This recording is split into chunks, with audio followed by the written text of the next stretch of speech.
کہ کیا زمزم سے میت کو غسل دینا جائز ہے؟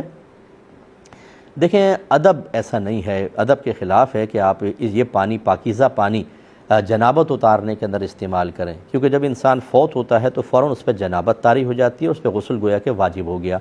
اب چونکہ مردہ اپنا غسل خود تو نہیں اتار سکتا، اس لیے زندوں کو حکم ہے کہ اس کو غسل دیں، تو لہٰذا ہم غسل دیتے ہیں، اور وہ پانی جو اس کے جسم سے لگ کر گر رہا ہوتا ہے یہ ماء مستعمل ہوتا ہے، جو جنابت کو اور اس کے بہت سارے گناہوں کو لے کر بہہ رہا ہوتا ہے۔ تو آب زمزم جیسا مقدس پانی ایسے کے لیے استعمال کرنا مناسب نہیں ہے، اس لیے وضو بھی منع کیا جاتا ہے کہ اس سے نہ کریں، آپ عام پانی سے کریں۔ ہاں، یہ ضرور ہے کہ آپ پہلے عام پانی سے نہلا لیں، نہلانے کے بعد جب کفن پہنائیں تو پھر تھوڑا پانی اوپر بدن پہ چھڑک دیں، کفن کے اوپر چھڑک دیں کہ چلو اس پانی کی برکت بھی ہے تو برکت حاصل ہو جائے گی، لیکن غسل دینا مناسب نہیں ہوتا۔ ایک ضمناً بات آ گئی، لیکن میں سمجھانا چاہ رہا ہوں کہ ہماری بہنیں جو ہیں یہ اکثر جادو ٹونے آسیب کے چکروں میں زیادہ رہتی ہیں۔ انہیں اگر چھینک بھی آ جائے گی نا تو بولیں گی ذرا مفتی صاحب چیک کیجئے گا، چھینکیں زیادہ آ رہی ہیں، پھپھو نے کچھ کروا تو نہیں دیا ہے۔ اگر شوہر تھوڑا سا بھی چڑچڑا ہو جائے گا تو اپنا قصور نہیں دیکھیں گی کہ میں نے اس کا دماغ پلپلا کر دیا، چی چی چی چی چی کر کے، وہ فوراً فون کر کے کہیں گے مفتی صاحب ذرا دیکھیے گا میرے شوہر پتہ نہیں کیوں آج چڑچڑے ہو رہے، ذرا چیک کریں کسی نے کچھ کروا تو نہیں دیا ہے۔ تو ایسی میں اپنی بہنوں کے لیے گزارش کرتا ہوں کہ جو بات میرے آقا صلی اللہ علیہ وسلم ارشاد فرما دیں اس میں شک و شبے کی کیا گنجائش ہے، تو ان چیزوں کو بنیاد بنائیے تو انشاءاللہ وساوس سے آزاد ہوں گے۔ مثال کے طور پہ حضرت ابن مسعود رضی اللہ تعالیٰ عنہ کہتے ہیں کہ نبی کریم صلی اللہ علیہ وسلم نے ارشاد فرمایا کہ جو شخص رات کو سورہ بقرہ کی آخری 2 آیات پڑھ لیا کرے گا، لمبا وظیفہ تو نہیں ہے نا، صرف آخری 2 آیات سرکار فرماتے ہیں پڑھ لیا کرے گا، وہ اس کو کافی ہو جائیں گی۔ کس سے کافی ہو جائیں گی؟ شارحین یہ فرماتے ہیں صحابہ کرام کے اقوال اور افعال اور ان کی تعلیمات کے روشنی میں کہ اللہ تعالیٰ اس کو مصائب اور آلام سے بچائے گا، ناگہانی آفات سے بچائے گا، اور شیطانی اثرات سے محفوظ کر دے گا۔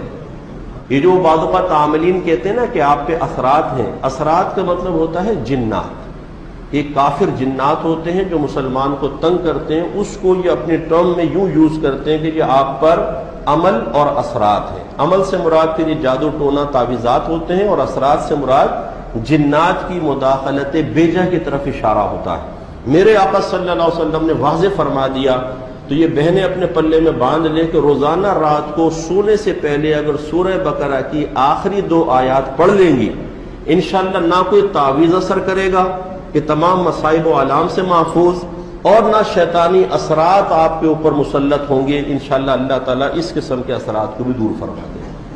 تو میں نہ جادو ٹونے کا انکار کرتا ہوں، نہ جنات کی طرف سے مسلط کیے جانے کے جواب میں مضر اثرات کے آپ تک پہنچنے کا منکر ہوں، یہ ہوتا ہے، اس کا انکار نہیں ہے۔ لیکن جب میرے آقا صلی اللہ علیہ وسلم کوئی علاج بیان فرما دیں، اور پھر ایک مومن کامل جو نبی کریم سے محبت اور عشق کا دعویٰ کرے، آپ کی غلامی کا دعویٰ کرے، اور وہ یہ کہے زبان سے نہیں لیکن اس کا دل یہ کہے کہ یار مجھے اس بات پہ اتنا کامل یقین نہیں آ رہا، میں کسی عامل کے پاس چلتا ہوں، تو پھر اس کو اپنے دل کا علاج کروانا چاہیے۔ جب میرے آقا نے فرما دیا، گارنٹی دے دی ہے کہ سورہ بقرہ کے آخری 2 آیات پڑھے، آپ کے گھر سے ہر قسم کے آفات و بلیات بھی دور رہیں گی، اور انشاءاللہ عز و جل جنات کے اثرات سے انسان محفوظ ہوگا، تو ہمیں اس پہ کامل یقین رکھنا چاہیے۔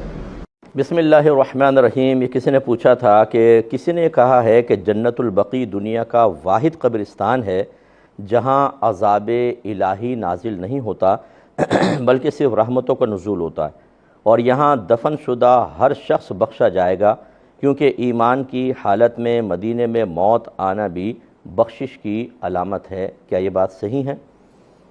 دیکھیں، یہ دعویٰ مطلب خود ساختہ ایک دعویٰ ہے۔ ایک ہوتا ہے حسن ظن قائم کرنا، اور ایک ہے کہ حقیقت حال۔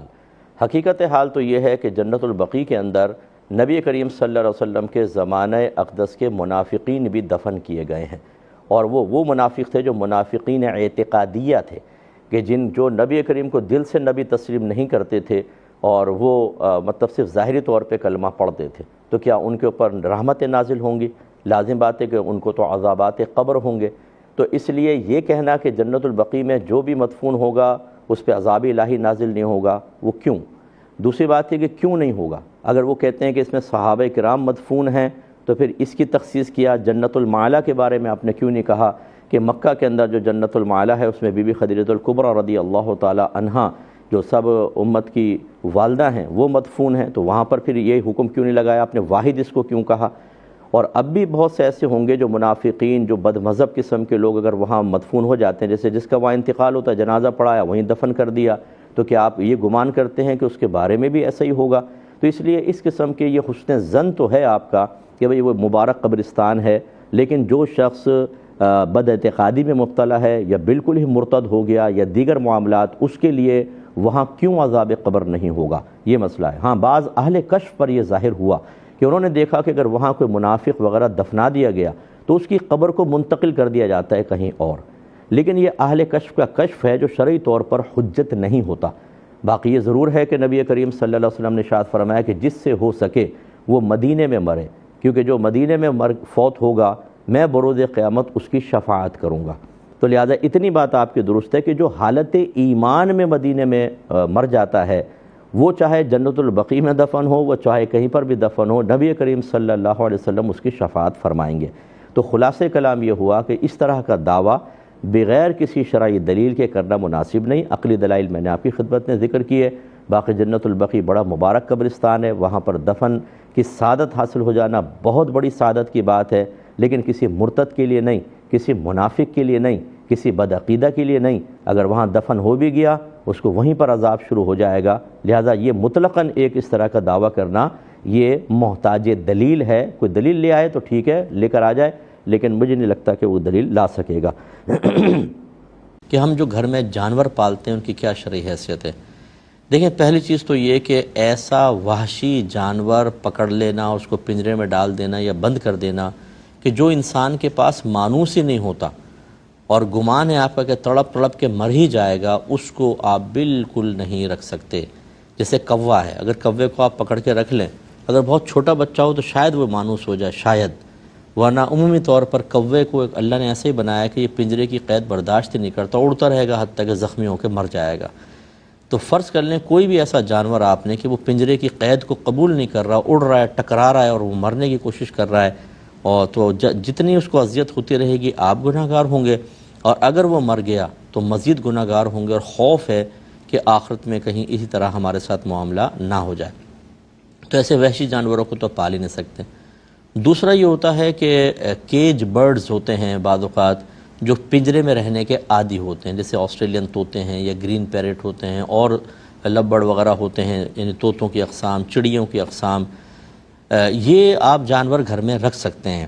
ان کو پالنا شرعاً جائز ہے، لیکن اس میں چند چیزیں ہوتی ہیں۔ پہلی بات یہ کہ ان کا پنجرہ کم از کم اتنا بڑا ہو کہ وہ آسانی سے اڑ سکیں، کیونکہ اللہ نے پرندوں کو بازو دیے ہیں، وہ اڑ کے خوش ہوتے ہیں۔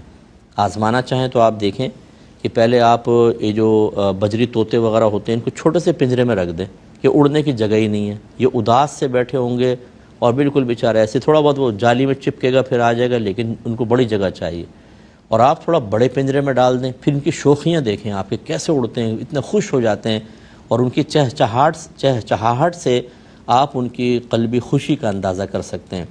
تو اتنے چھوٹے پنجرے میں ڈال دینا، بعض لوگ کبوتر پالتے ہیں، ایسے موٹے موٹے کبوتر ہوں گے اتنا سا دڑبا کہ بیچارہ وہ کبوتر نر جو ہے وہ گٹروں کر کے گھوم ہی نہیں سکتا صحیح، کبھی دم ٹکراتی ہے کبھی یہ، اتنے سے پنجرے میں۔ یہ یاد رکھیں کہ یہ گناہ ہے، اتنا چھوٹا پنجرہ کہ جس میں بیچاروں کو اسی طرح سکون سے وہ چل پھر نہ سکیں، تھوڑا بہت اڑ نہ سکیں، یہ غلط ہوتا ہے، اس طرح نہیں کریں۔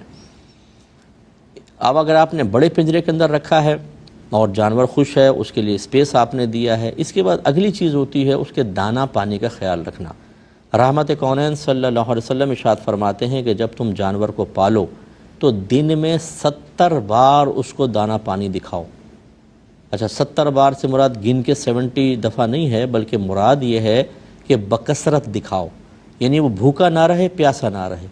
بعض لوگ ایسے ہوتے ہیں اس کی جو پانی کی پیالی خشک ہو چکی ہے بیچارہ، اور گرمی اتنی شدید، یاد ہی نہیں تھا جی ہمیں پانی ڈالنا، حتیٰ کہ وہ مر جاتے ہیں جانور، یا مسلسل بیچارے وہ ہانپ رہے ہیں، آپ آرام سے اے سی چلا کر بیٹھے ہوئے ہیں۔ جانور پالنے کا شوق ہے تو اس کا خیال کریں، دانہ ختم ہو گیا ہے، جانور صبح سے بھوکا بڑا ہوا ہے، آپ کو خیال ہی نہیں ہے کہ مجھے ڈالنا ہے اس کے اندر، تو یہ بھی گناہ ہے، یاد رکھیں۔ جتنے دیر وہ بھوک اور پیاس کی اذیت اور تکلیف برداشت کرے گا آپ کو گناہ ملے گا۔ اس لیے تو جانور نہ پالیں، اور پالیں تو اگر آپ نہ پالتے تو آپ تو بڑی ذمہ تھے۔ بعض جانور ایسے ہوتے ہیں جو اپنا خود پیٹ، جیسے کبوتر ہے، چھوڑ دیں آپ، خود پیٹ پال لے گا۔ اللہ تبارک و تعالیٰ پھر اس کو الہام فرمائے گا۔ جب آپ کسی کو کچھ نہیں ڈالتے تو یاد رکھیں رزق کی ذمہ داری تو اللہ تعالیٰ کی ہے۔ وَمَا مِن دَابَّةٍ فِي الْأَرْضِ إِلَّا عَلَى اللَّهِ رِزْقُهَا، زمین پہ چلنے والا کوئی جاندار ایسا نہیں جس کا رزق اللہ کے ذمہ کرم پر نہ ہو۔ اللہ تعالیٰ ان کبوتروں کے دل میں الہام ڈالتا ہے، یہ خود ہی دانے تک پہنچ جاتے ہیں، کوئی انسان ڈالے نہ ڈالے۔ ہاں اگر آپ نے ذمہ داری لے لی ہے پھر آپ رسپانسیبل ہو گئے، تو یہ اچھی طرح ذہن میں رکھیں۔ تو اس لیے آپ نے جب ذمہ داری لی تو پھر آپ کو ان کو پراپر ان کی دیکھ بھال کریں اور ان کو کھانا وانا دیں۔